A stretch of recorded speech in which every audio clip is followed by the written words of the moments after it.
Bonsoir à toutes et à tous et bienvenue pour cette première émission de Sous la barre. Aujourd'hui, émission un peu spéciale car à cause de la trêve hivernale et des matchs en Coupe de France, le programme a été un peu chamboulé. Donc, dans cette émission, tout d'abord, on parlera des matchs des Bleus avec Loris. Salut les gars. Ensuite, on parlera des autres résultats de Ligue des Nations avec Noam. Bonsoir à tous. Puis on enchaînera avec le reportage tant attendu sur l'épopée du Fief GT en Coupe de France et leur match de 7e tour. Avant d'avoir les réactions du match avec Noam. Salut. Puis Célian viendra nous parler des autres résultats en Coupe de France avant de faire un mini débat et un quiz. Donc tout d'abord, Loris, est-ce que l'équipe de France a géré sa trêve hivernale ? C'est un bilan un peu contrasté pour nos Bleus. Donc là, je vais faire un petit bilan avec les tops et les flops. Et puis je vais parler des deux matchs qui ont eu lieu pendant ces jours précédents. Donc jeudi, on a eu un match France-Israël qui avait plus un enjeu géopolitique que sportif. On s'est un peu ennuyé pendant ce match. Donc il y a eu 0-0. Pour ce match, j'ai pas fait vraiment de top et de flop parce que le match n'était pas vraiment intéressant. Donc je pense qu'on va passer directement à France-Italie, Italie-France, qui se déroulait à San Siro. Donc j'ai fait des tops et des flops. Donc les tops français, j'ai mis Mike Maignan, qui a été imparable au goal, qui a fait un super match. J'ai mis également Adrien Rabiot, qui a marqué 2 buts, qui a eu un gros impact au milieu de terrain. Puis j'ai mis Lucas Digne, qui a marqué un coup franc. Bon, c'est pas lui qui l'a marqué, c'est Vicario, mais bon, quand même, pour le geste, on peut lui accorder. Et aussi 2 passes décisives, à pas oublier. Donc un super match. Il fait même un peu oublier Théo Hernandez. Je sais pas ce que vous en pensez. Lucas Digne ou Théo Hernandez ? C'est compliqué. En bleu, je parle pas de la carrière. Moi, perso, je suis largement Théo Hernandez. Oui, bien sûr. Ah oui, non, C'est pour pas moi. un match qu'il va faire. Ouais, pour moi, il n'y a pas vraiment de débat sur Théo Hernandez, Lucas Digne. Théo Hernandez, dans tous les compartiments du jeu, pour moi, il est meilleur. Après, il faut pas oublier aussi Ferland Mendy, qui a un peu de mal avec l'équipe de France, alors qu'en club, ça a l'air beaucoup plus simple pour lui. Ouais, c'est vrai. Je pense que dans l'esprit de Deschamps, Ferland Mendy, c'est vraiment pas. Ouais, c'est mort. Je pense qu'il y a des petits problèmes de comportement. Je sais pas pourquoi, mais bon, à voir. Du coup, pour les flops, du côté équipe de France, j'ai mis Matteo Guendouzi dans ce rôle d'un peu 8-10. Il n'a pas vraiment été bon, il n'a pas vraiment convaincu. J'ai mis Randal Colomani qui n'a pas fait un super match sur l'aile droite. Pourtant, c'est le joueur le plus décisif des Bleus depuis ces 10 derniers matchs. Et j'ai mis en flop, j'ai mis Nkunku qui n'a pas eu un vrai impact, qui est un peu invisible à l'image de son début de saison avec Chelsea. Donc on va passer au top et flop de l'Italie, l'adversaire des Bleus. Donc pour les tops de l'Italie, j'ai mis Sandro Tonali, qui n'a pas fait un si bon match, mais qui a fait quand même, dans les 3 grands noms à retenir pour l'Italie, il y a Tonali, je trouve qu'il a été assez bon au milieu. En plus, il sort de 1 an de suspension à cause de paris sportifs. Il y a Cambiasso qui a mis un but, et Di Marco qui a eu un très gros impact sur son côté. Et en flop, j'ai mis Vicario, qui a mis un but contre son camp, qui est un peu fautif sur les sorties, sur les 2 buts. J'ai également mis Retegui, le joueur de l'Atalanta qui fait pourtant un début de saison mais qui a un peu raté son match. Et j'ai mis Manuel Locatelli qui a, malgré aussi son début de saison avec la Juve, a vécu un match compliqué. Donc je sais pas ce que vous avez pensé du match, les gars. J'étais positivement étonné du match. La France, ils nous déçoivent de plus en plus en 2024, je trouve. Mais là, on a vu un vrai match de haut niveau mondial avec des buts, des actions. Non, c'était un bon match, je trouve. Je vais peut-être un peu abuser, mais pour moi, c'est le meilleur match de l'équipe de France depuis 2024. Presque depuis la Coupe du Monde, leur finale de Coupe du Monde contre l'Argentine. On avait un peu perdu l'envie de regarder l'équipe de France. Mais non, là, je pense que le gros match même qu'ils ont fait contre l'Italie, ça ne peut que les rebooster pour la prochaine trêve et les quarts de finale de la Ligue des Nations. Un bilan mitigé donc pour l'équipe de France ? Ouais, un bilan mitigé. Un match qui dégoûte un peu de l'équipe de France, le 0-0 contre l'Israël jeudi. Et en fait, un match qui nous réconcilie un peu. Donc, bilan mitigé. À voir, je crois qu'il n'y a pas de match de l'équipe de France avant 4 mois. Ouais, c'est donc ça. On a le temps de se reposer un peu parce que je trouve que c'est un peu lourd de regarder les matchs de l'équipe de France. Le foot en club, c'est aussi bien. Donc à voir et puis à dans 4 mois pour un nouveau bilan des Bleus. Et on va tout de suite aller voir les autres résultats en Ligue des Nations avec Noam. Et bienvenue dans cette première chronique de l'Euro Tour. Aujourd'hui, on va pas parler de tout ce qui se passe en Europe dans les grands championnats, mais plutôt de la Ligue des Nations et des derniers résultats. Alors on va commencer avec nos amis belges qui n'en finissent plus de décevoir l'Europe. Une défaite contre l'Italie 1-0. Ils n'ont pas réussi à se remobiliser contre l'Israël avec une autre défaite 1-0, ce qui les fait pointer à la 3e place de leur groupe. C'est vraiment très décevant pour cette équipe qui comporte quand même de très bons joueurs. Je pense à Jérémy Doku notamment, qui fait un très bon début de saison avec Manchester City. Va vite falloir se ressaisir. Et les barrages contre... on ne sait pas encore qui d'ailleurs, mais les barrages d'ici 4-5 mois en Ligue des Nations, va vraiment falloir montrer autre chose. L'Angleterre qui retrouve la Ligue des Nations A et le petit nouveau, la Norvège, avec bien sûr Erling Haaland. Après sa grosse victoire 5-0 contre l'Irlande, les Anglais ils finissent donc premiers de leur groupe devant la Grèce grâce à la différence de but. Dans l'autre groupe, la Norvège d'Erling Haaland avec bien sûr Martin Odegaard qui est toujours actuellement blessé. Ils ont gagné 5-0 contre... ils ont gagné contre qui déjà d'ailleurs? Qui ça? La Norvège. Ils ont gagné contre la Macédoine, je crois. Ouais, c'est ça, contre la Macédoine, si je dis pas de bêtises, avec un triplé du coup du numéro 9, du Citizen. Et ça, ce qui permet de finir premier de leur groupe. Des stats et de records. Si on parle de stats, actuellement, on va parler d'un seul joueur, Victor Gyökeres, l'attaquant suédois, qui a encore épaté la scène du football mondial avec un quadruplé contre l'Azerbaïdjan samedi dernier plutôt, pardon. Cristiano Ronaldo, ensuite, qui vient forcément dans tous les records. Encore un doublé contre la Pologne, avec une retournée acrobatique sublime. Si on peut parler d'une petite surprise, moi je vais bien sûr parler de Saint-Marin, qui finit premier de leur groupe de Ligue des Nations D. C'est historique pour cette petite équipe qui comporte uniquement 4000 habitants dans leur tout petit pays. Une victoire contre le Liechtenstein 3-1. C'est la première fois dans leur histoire qu'ils inscrivent 3 buts en un match. Et franchement, bravo à eux. À voir ce qu'ils vont réussir à faire en Ligue des Nations C. Ça risque d'être un autre niveau, bien sûr. Mais franchement, bravo à eux. Et moi, j'aurais une petite question. Est-ce que vous avez un favori du coup pour cette Ligue des Nations? Parce que les quarts de finale, ça commence dans 4 mois. Moi, personnellement, je trouve que l'Allemagne a un jeu très plaisant. Je trouve que le plan tactique, il est assez bien dessiné, il est clair. Et puis, il y a un gros vivier de joueurs qui permet, je pense, d'aller loin en Ligue des Nations.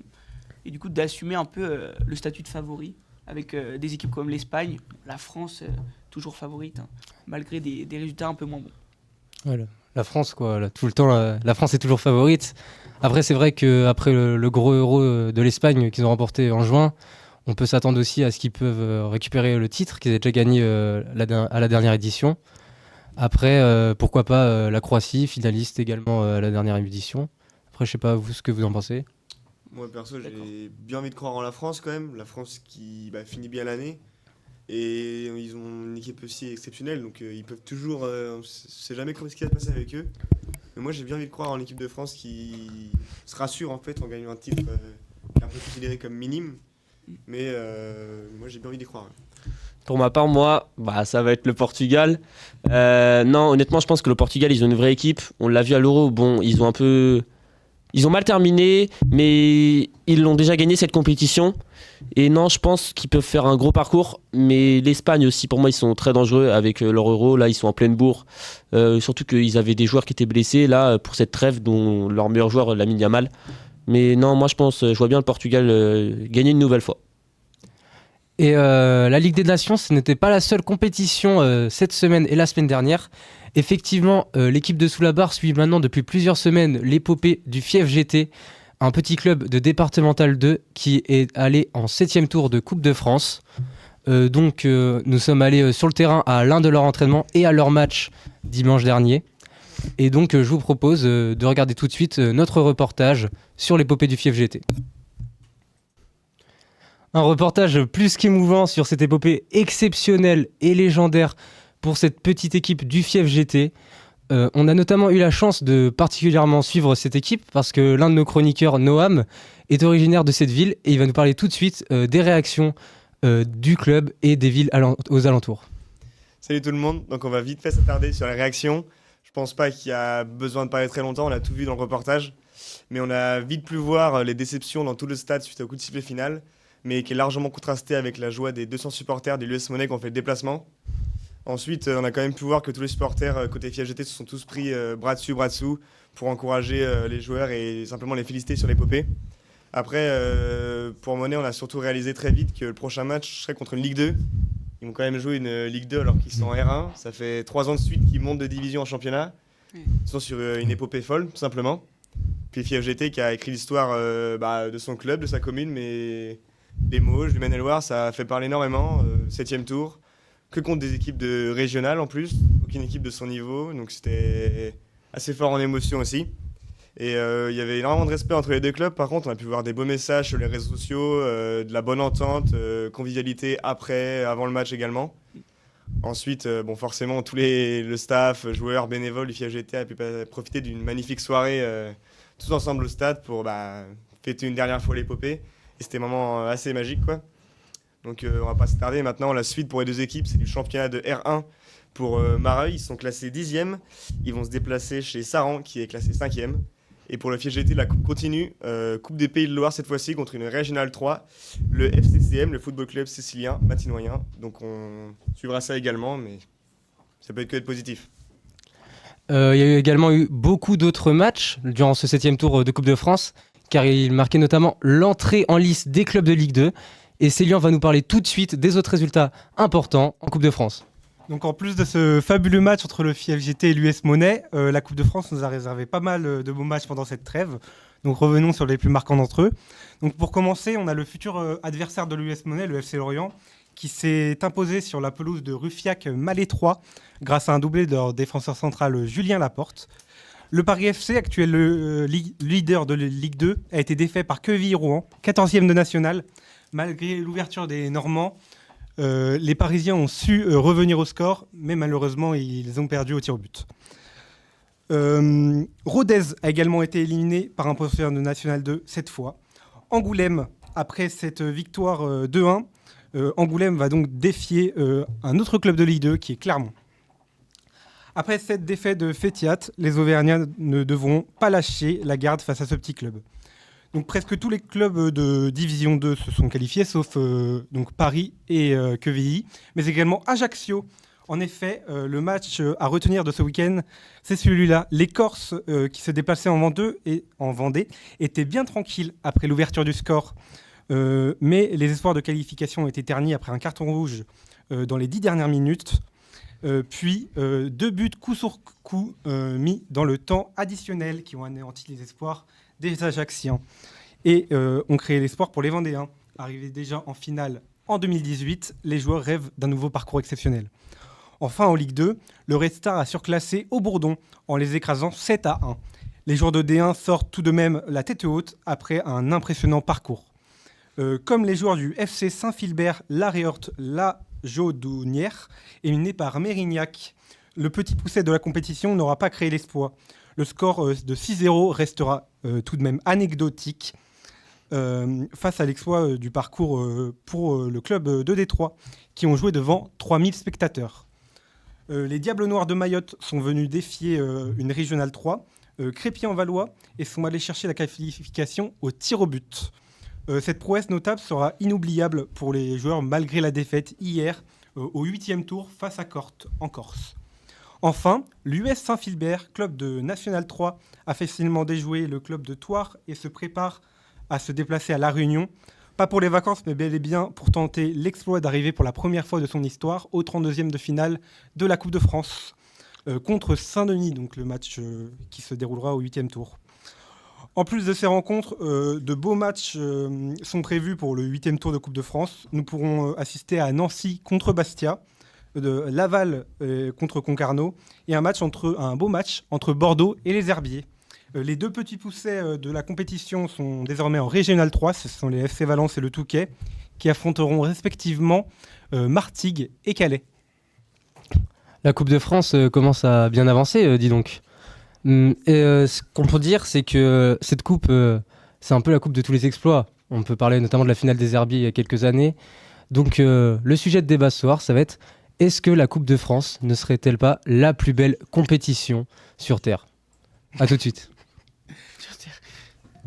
Alors, plus belle compétition sur Terre, peut-être que tu abuses un peu, mais c'est vrai que quand on voit les exploits, par exemple, du FJT, de club de D2 qui arrivent jusqu'à là, quand on voit les exploits de Calais, il y a un peu plus de 20 ans, ou même des Herbiers, on peut se dire que ça mélange les amateurs, les pros, et ça permet à un foot de passion de venir jouer contre des gros clubs, je trouve. Ah, t'oublies quand même une équipe importante qui habite pas très loin, c'est quand même Carquefou qui est allé jusqu'en Ouais. demi-finale de Coupe de France. Qui a éliminé Marseille Ouais, à la Marseille, Beaujoire. et qui avait perdu contre le PSG si je dis pas de bêtises. Je m'en souviens plus, juste pas de dire. Ouais, moi non plus, j'étais pas né. Mais non, en vrai, dire que c'est la plus belle compétition du monde, c'est. Pour moi, t'en as.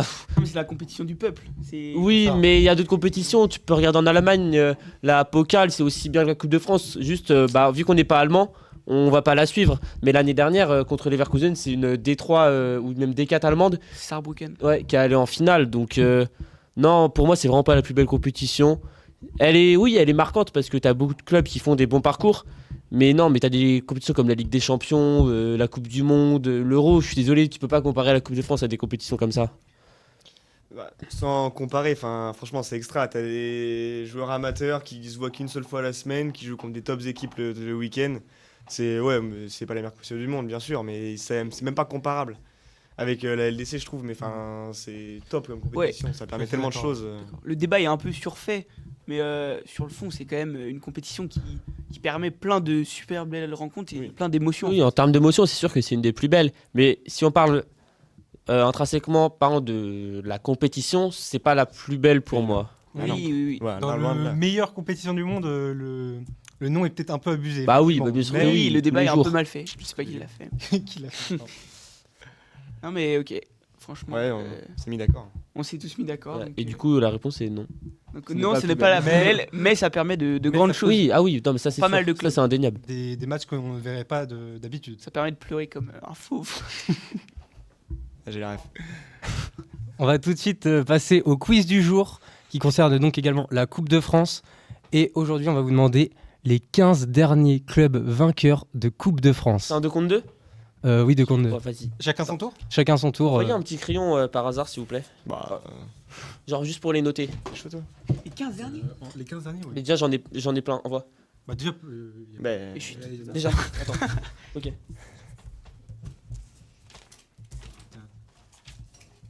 Non, mais j'ai le- le boss, dans l'ordre ou pas Un Léo Maxime Non, vous pouvez mettre juste dans chacun Ok. tour. C'est sûr. Oh. Est-ce qu'elles sont éliminatoires ou pas les réponses? bah non, Non, sinon non, c'est non, fini. bah Non, non, mais c'est un classement, donc si Ok. si vous n'avez pas bon, bah, ça fera des points en moins. Donc le but est d'avoir du coup 8 réponses et ce sera gagné. Les 15 dernières années. Non, les 15 derniers, Ouais, les sinon 15 c'est pareil. Ouais, ils avaient Ah, pas- ok. T'es contre qui Club différent, bien sûr. Hein. Non, ils les avaient éliminés justement. Bon, on peut commencer ou pas? On va commencer avec un pile ou face pour savoir quelle Allez. équipe commence. Attends, c'est les combien Les 15 Les 15. Donc la première équipe la première équipe qui trouve 8 équipes à gagner. Vas-y, Non, je crois pas. Vous choisissez pile ou vous choisissez face? Pile. Ok. Pile. C'est à nous de commencer? C'est à nous C'est vous? On dit un par un ou, Ouais, un par un. Ok. Bah déjà Paris. Ok. Ok. L'OM. Ok. Nantes. Toulouse. Ok. On a Lyon, Rennes. Guingamp. Guingamp. Ouais. Lorient. Ok. Et. Oui. Et, Attends, il y a qui? Et là, c'est moins drôle. et là, c'est moins drôle. Ah là c'est Enfin, différent. pour moi, l'émission, franchement. Non, Je pense. Nous, on en a, les gars. Moi je suis pas sûr. Moi Non, je suis pas sûr. du Je suis tout. pas sûr du coup. Strasbourg. Oui. Monaco. Oui. Bien joué, bien joué, bien joué. Il en reste combien? Il en reste. 4. Il en reste 6. Quoi Je le dis après. Saint-Étienne. 5. Saint-Etienne Non. Oh, vas-y. Ah, vous perdez un point du coup là. Bah Ah, non, ok. mais Bah vous- non. Du coup, vous pouvez reprendre de l'avance. Bah, Lille. Ok. Sochaux. Oui. Guingamp. On l'a déjà on a dit. déjà dit, Allez, putain, hop, on a c'est pas bon. Allez, à trop vous. vite.